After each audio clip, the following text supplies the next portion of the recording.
তোমার নাম কি? পরিচয় দাও এক একজনের। তোমার নাম কি? মুত্তাকিন।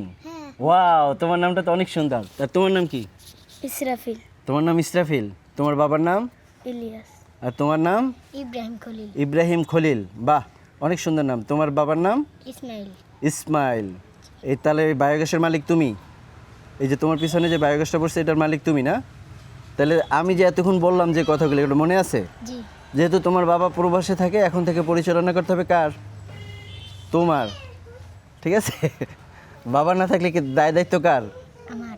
আমার। তাহলে আজকে থেকে কি করবা? তুমি এটা পরিচালনা করবা। তা তুমি কোন ক্লাসে পড়ো? 5-এ। ক্লাস 5-এ পড়ো? ওয়াও, তোমার বয়স কত? 11। 11 বছর 5-এ পড়ে গেছো? মাশাআল্লাহ। আচ্ছা ঠিক আছে, ভালো থেকো। হ্যাঁ, আলহামদুলিল্লাহ।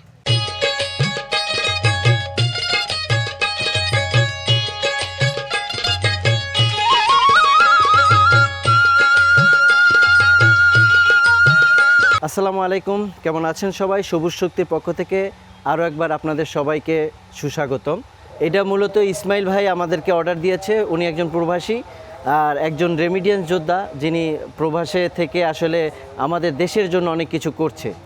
আর সেই রেমিডিয়েন্স যোদ্ধা সে ওখান থেকে কিন্তু অর্ডার দিয়েছিল আমাদের এই ভিডিওটা দেখে, আমাদের মানে চ্যানেলের ভিডিওগুলো দেখে উনি অর্ডার দেওয়ার পরে এখানে পৌঁছাইছি। পৌঁছানোর পরে এখন আমরা কিন্তু আজকে এটা বসাই দিলাম। বসায় দেওয়ার পরে ইসমাইল ভাই মূলত যেভাবে অর্ডার করেছে, উনি আমাদের ভিডিও দেখেছে, অনলাইনে দেখে আমাদেরকে 5,000 টাকা পেমেন্ট অগ্রিম দিয়েছে এবং পুরো মালটা পাওয়ার পরে এখান থেকে আসছে। আর পরিচয় করে দিচ্ছি ইসমাইল ভাইয়ের বড় ভাই, যিনি এই দেশেই থাকে এবং এইটার পরিচালনার দায়িত্ব মোটামুটি ওনার হাতেই থাকবে। ভাই আপনার নামটা পরিচয়টা যেটা একটু দিতে। আমার নাম মোহাম্মদ আলমগীর হোসেন। আমার দেশের বাড়ি কুমিল্লা জেলা বরুড়া থানা বাতাইছড়ি তালুকপাড়া। বাতাইছড়ি তালুকপাড়া, এটা হচ্ছে তালুকপাড়া বাতাইছড়ি মুন্সিবাড়ি না? হ্যাঁ, মুন্সিবাড়ি। মুন্সিবাড়ি। আচ্ছা, যাই হোক, আমরা ওইখানে আজকে আমি দুপুরবেলা এই এলাকায় আসছি। আসার পরে দেখতে পাচ্ছেন আমাদের প্ল্যানটা কিন্তু পুরোপুরি কমপ্লিট হয়ে গেছে। আজকে আমরা আপনাদের সাথে শেয়ার করব মূলত এই প্ল্যানটা বসানোর পরে আমাদের করণীয় কাজ কী। এখন আপনারা অনেকেই আমাকে প্রশ্ন করেছেন, ভাই প্ল্যান তো বসে গেছেন, এখন কি করব? তাহলে এটা পরিচালনার সিস্টেমটা একটু বলবো, আপনি খালি মনে রাখবেন। মনে না রাখতে পারলে সমস্যা নেই, এই ভিডিওটা আবার ইসমাইল ভাইয়ের কাছে পাঠাবো, উনি দেখতে পারবে পরবর্তীতে। এটা মূলত বসানোর পরে প্রথম যে কাজটা হচ্ছে, দেখেন এখানে প্রথম কাজটা হচ্ছে এই যে পাইপের যে গোড়ালি, ঠিক আছে? জি হ্যাঁ। এই গোড়ালি পর্যন্ত চতুর্দিকে মাটি দিতে হবে, এটা হলো 1 নম্বর কাজ। জি। 2 নম্বর কাজ হচ্ছে এখানে 1700 কেজি গোবর, 1700 কেজি পানি গোলাই আলাদা ড্রামে গোলাই এখানে দিতে হবে। এখন 1700 কেজি যে গোবর আর 1700 কেজি যে পানি দিতে হবে, এটা আমরা কিভাবে বুঝবো? এটা তো ওজন করা যাবে না। এটা ওজন করার সিস্টেমটা হচ্ছে, আমি যদি আপনাদেরকে দেখাই, একটু এদিকে আসেন ভাই। এই হচ্ছে দেখেন, এটার ভিতরে যদি হাত দিই, এখানে দেখেন 2টা অপশন আছে। ওই যে নিচে একটা সাদা পাইপ দেখা যায়, দেখতে পাচ্ছেন? দেখছেন? কোনটা? এটা? হ্যাঁ হ্যাঁ। যতক্ষণে এই চাবিটা থাকবে খোলা, এটা চাবিটা এখন কি আছে? খোলা আছে। যতক্ষণ এই চাবিটা খোলা থাকবে ততক্ষণ আমাদের যে কাজটা করতে হবে, খোলা অবস্থায় ওইখান থেকে গোবর পানি দিতে হবে আনলিমিটেড, যতক্ষণে না এখান থেকে ওভারফ্লো না হবে। যখন দেখা যাবে ওখান থেকে গোবর পানি উঠতেছে, তার মানে বুঝে নিতে হবে আমাদের 1700 কেজি গোবর, 1700 কেজি পানি আমাদের হয়ে গেছে। বুঝতে পারলেন? এখন এই 1700 কেজি গোবর পানি দেওয়ার পরে এই চাবিটা বিসমিল্লাহ করে বন্ধ করে দিতে হবে। এটা হ্যাঁ, যে কোনো এক সাইডে না, এক সাইডে। এই যে আমি দেখাই, চাবিটা বন্ধ করার নিয়মটা হচ্ছে, এখন খোলা আছে কিন্তু, ঠিক আছে? বন্ধ করার নিয়ম হচ্ছে এই, এখন বন্ধ হয়ে গেল। বন্ধ করার পর আর কোনো কাজ নাই, গোবর পানি দেওয়া বন্ধ। প্রতিদিন সকালবেলা এসে দেখবেন এখানে যে গোবর পানি উঠতেছে, এটা প্রতিদিন বাড়তেছে কিনা। বাড়তে বাড়তে যখন দেখবেন এখান থেকে ওভারফ্লো হয়, এখান থেকে বের হইতেছে গোবর, এখান থেকে বের হইতেছে ফোটায় ফোটায়, তখন ফার্স্ট কাজ হচ্ছে এই যে চাবিটা বন্ধ রাখছিলাম, এখন এখান থেকে কয় দিনে বের হবে? 2 দিনেও বের হতে পারে, 3 দিনেও বের হতে পারে, 5 দিনেও বের হতে পারে। 5 দিন পরে যদি এখান থেকে বের হয়, তারপরে কি করতে হবে? এসে এই চাবিটা অন করে দিতে হবে। অফ করছেন কখন? যখন আপনি 1700 কেজি গোবর পানি একসাথে দেওয়া হয়েছে, তখন অফ করছেন। অফ করার পরে এই চাবিটা আমরা কি করব? ছেড়ে দেব।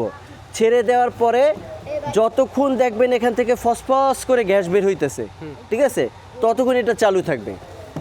গ্যাস বের হওয়ার পরে এইখানে যে গোবর এই পর্যন্ত উঠছিল, এই গোবরটা কি করবে? যেখান থেকে আসছে সেখানে চলে যাবে, একদম আবার তলায় নিতে গিয়ে থাকবে। থাকার পরে আপনার গ্যাস ছাড়া শেষ, এটা আবার বন্ধ করে দিবেন, ঠিক আছে? এই যে আবার বন্ধ করে দিলাম। বন্ধ করে দেওয়ার পরে আমার 2 নম্বর কাজ শেষ। 3 নম্বর কাজ, আবারও বন্ধ করে দেওয়ার পর অপেক্ষা করতে হবে। 3 দিন বা 4 দিন পরে আবারও দেখবেন এখান থেকে ওভারফ্লো হচ্ছে। এইভাবে আপনার মোট 3 বার ছাড়তে হবে। সেটা 2 দিন হতে পারে, 3 দিন হতে পারে। তাই 2 বার ছাড়ার পরে তৃতীয়বারও ছেড়ে দেবেন। চতুর্থবারের বেলা কাজ হলো 3 নম্বর কাজ, চতুর্থ বেলা মানে 4 নম্বরে যখন দেখবেন এখান থেকে আবারও সেম অবস্থায় পড়তেছে, তখন আপনার ওই যে মাথা থেকে এখান থেকে আপনার 60 কেজি গোবর 60 কেজি পানি এখান থেকে গোলায় দিতে হবে। 60 কেজি গোবর 60 কেজি পানি এখান থেকে গোলায় দিতে হবে। 60 কেজি গোবর 60 কেজি পানি গোলায় দেওয়ার পরে আপনার প্রথম কাজ হচ্ছে ওইটা আবার ছেড়ে দেওয়া। যতক্ষণ আপনার গ্যাস ওভারফ্লো হতে থাকবে, গ্যাস বের হতে থাকবে, ততক্ষণ এটা ছাড়া থাকবে, আবার অফ করে দিবেন। অফ করে দেওয়ার পরের দিন সকালবেলা এসে দেখবেন আবার ওখান থেকে গোবর পড়তেছে। আবারও 60 কেজি গোবর 60 কেজি পানি, অর্থাৎ 20 কেজি যদি বালতি হয় 3 বালতি গোবর 3 বালতি পানি একসাথে ড্রামে দিয়ে গোলাইয়া মগ দিয়ে এখান থেকে দিয়ে দিব। আপনার সুবিধা মতো দিবেন। দেওয়ার পরে আবার গ্যাসটা ছেড়ে দিবেন। এইভাবে মোট 12 বার শুধু শুধু গ্যাস আকাশে ছেড়ে দিব, আবার শুধু শুধু আমরা গোবর দিব। বুঝতে পারছেন আমার কথা কি ক্লিয়ার আপনার? আচ্ছা, দেওয়ার পরে 12 বার দেওয়ার পরে 13 বারের বেলায় কী করতে হবে? সকালবেলা এসে আগে গোবর ঢালতে হবে। ঢালার পরে আমি যে পাইপ সেট আপ করে দিয়ে গেছি, ওই পাইপের একটা মাথা এখানে লাগাই দিতে হবে। ওই সাথে নাট দিয়ে দিছি, জাম নাট, এই যে এই উপরে চাবিটা, এই যে চাবিটার উপরে, হ্যাঁ এই যে এইটার উপরে পাইপের একটা মাথা এখানে লাগাবেন, আর একটা মাথা মিটারের গোড়ায় লাগাবেন। মিটার দিয়ে গেছি, বুঝছেন? মিটারের গোড়ায় লাগানোর পরে আপনার বিসমিল্লাহ কইয়া মিটার থেকে যে লাইনটা বেরিয়েছে ওইটা যাবে চুলায়, ঠিক আছে? চুলায় যাওয়ার পরে বিসমিল্লাহ কয়ে আপনি আবার এখান থেকে ছেড়ে দেবেন। ছেড়ে দেওয়ার পর প্রত্যেকটা জয়েন্ট চেক করবেন ঠিক আছে কিনা। ঠিক থাকার পরে আগুন দিয়ে বিসমিল্লাহ করে আগুন জ্বালিয়ে দিবেন। এইভাবে আপনি প্রতিদিন 60 কেজি গোবর 60 কেজি পানি দিবেন, 3 বেলা সারা জীবন রান্না করবেন। বুঝতে পারছেন? প্রতিদিন সকালবেলা আমরা গোয়াল ঘরের যে এই যে আপনার তো গোয়াল ঘরটা এখানে না, এই যে গোয়াল ঘরের গোবরগুলো আমরা পরিষ্কার করি না, পরিষ্কার করে এখানে একটা ড্রাম থাকবে। ড্রামের উপরে বাইরে এতদিন বাইরে ফেলে দিতেন, এখন আর বাইরে ফেলবেন না। আইনে কি করবেন? ওই ড্রামে রাখবেন। রাখা ওইখানে আবার যে পরিমাণ গোবর দিবেন সেম পরিমাণ পানি দিতে হবে। যদি 3 বালতি গোবর দেন 3 বালতি পানি, 2 বালতি গোবর দিলে 2 বালতি পানি। ওইটা দিয়ে গোলাবেন, ভালো করে গোলাইয়া যদি খ্যার তারপর শক্ত কিছু থাকে এটা একটু হাত দিয়ে লাড়া দিয়ে উপরে খ্যাটপালা ফালাই দিতে হবে। ফালাই দিয়ে এখান থেকে জাস্ট ঢেলে দিবেন, এটাই হলো কাজ। ঢেলে দেওয়ার পর এই কাজটা হচ্ছে প্রতিদিন সকালে 5 মিনিটের। 5 মিনিট কাজ শেষ, তারপর সারাদিন রান্না করবেন, অনায়াসে কোনো সমস্যা হবে না। আপনার টানা রান্না করলে 4 ঘন্টা চুলা জ্বলবে। সকালের নাস্তা বানাইলেন, দুপুর 2 ঘন্টা বিরতি দিলেন, আবার 4 ঘন্টা জ্বলার জন্য রেডি।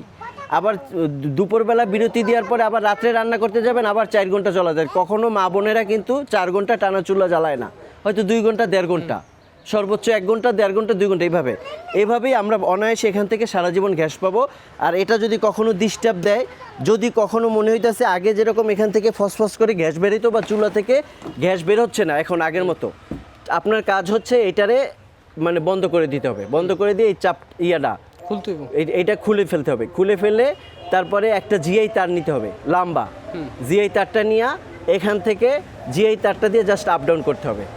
চাবিটা ছেড়ে দিয়া আপ ডাউন করলে হবে কি, এখানে অনেক সময় খ্যারের সাথে অনেক সময় ধানের চিটামিটা থাকে, এই পাইপটা ঢুকে অনেক সময় জাম হয়ে যায়, এই জামটা ছুটে যাবে। ছুটে গেলে আবার পাইপটা লাগাবেন, লাগায় চুলায় প্রেশার দিয়ে রান্না শুরু করবেন, আবার সেই আগের মতো। সার্ভিসিংয়ের জন্য এতটুকু হয়। এখন এইটার জন্য যদি আপনারা আমাদেরকে ফোন দেন, ভিডিও কল দিলে আমরা বলে দিতে পারবো আসলে এখন কি করতে হবে, ভিডিও কলে দেখাই দিব। এর ছাড়া আর কিছু নাই। যেহেতু ইসমাইল ভাই আমাকে মানে এর আগেও কথা হয়েছে একাধিকবার তার সাথে, এখন সে তো আমাকে ফোন দিবে, সে থাকে প্রবাসে। এখন আপনারা ডিস্টার্ব পাইলে মা বোনরা বলবে আমি রান্না পাইতেছি না, গ্যাস পাইতেছি না, তখন ফোন দেবেন কার? ইসমাইল ভাই। ইসমাইল ভাই আবার আমারে ফোন দেবে। তাহলে হবে কি, ইসমাইল ভাই যদি আমাকে ফোন দেয়, আমি দেখতে চাইবো ভিডিও কলে দেখতে চাইলে সে কিন্তু আর দেখাইতে পারবে না, সে আবার বাড়ির সাথে এঙ্গেজ করাই দিবে। এই জন্য আপনারা আমার সাথে যোগাযোগ করে যাতে আমি সমাধান করে দিতে পারি, কারণ ঢাকা থেকে একটা লোক 1000 টাকা গাড়ি ভাড়া দিয়ে তো আসবে না, সে ওখান থেকে ফোনে সমাধান করে দিতে পারবে। আগামী 3 বছর কোম্পানির দায়িত্ব তো পুরো কোম্পানি নেবে, 25 বছর সার্ভিস ওয়ারেন্টি। তো এই অফারটা কিন্তু সারা বাংলাদেশে, ঠিক আছে? কাজে এভাবে যদি যেহেতু আপনি টাকা দিয়ে কিনেছেন, এই জিনিসটা এখন আপনার সুন্দরভাবে পরিচালনার দায়িত্ব কিন্তু আপনার। আমি যে কথা বললাম ভাই, আপনি কি বুঝতে পারছেন? আর কিছু বোঝার আছে? বোঝার নাই? আচ্ছা, তুমি বুঝছো? তুমি কি বুঝছো? এটা কতটুকু বরাটটা বললেন ওই যে এই পর্যন্ত হ্যাঁ পাইপের গোড়া পর্যন্ত। এতটুকু বরাট করলে তারপর বর্ষাকালে তো এটা না, এই এতটুকু ভরার পরে ড্রামটা ভরবেন, ড্রামটা গোবর পানি দিয়ে ভরবেন, ভরা কমপ্লিট হয়ে গেলে তারপরে পুরো চতুর্দিকে পুরোটা ভরে ফেলবেন। just মানে। একেবারে আপনার সুবিধা মতো ডিজাইন করে ভরেন আর যেভাবে ভরেন পুরোটা ভরে ফেলবেন, কিন্তু গোবর দেওয়া পর্যন্ত। আচ্ছা, এ পর্যন্ত আমরা ইসমাইল ভাইয়ের বাড়ি থেকে বিদায় নিচ্ছি। দেখা হবে, আমরা যেহেতু কুমিল্লা বরুড়া, আগামীকালকে সকালবেলা আমি যাব কসবা, কসবা থেকে যাব ব্রাহ্মণবাড়িয়া সদরে 2টা আছে, কসবা 2টা আছে, 2টা প্ল্যান আমরা বসাবো এবং ওই 2টাও আপনাদের সাথে শেয়ার করব। আমরা কিন্তু আপনি নিচের দেওয়ার নাম্বারে যোগাযোগ করবেন। সবুজ শক্তি পরিবারের সাথে যদি আপনি যুক্ত হতে পারেন তাহলে কিন্তু আপনিও এখন থেকে রান্না করতে পারবেন সারা জীবন বায়োগ্যাসে।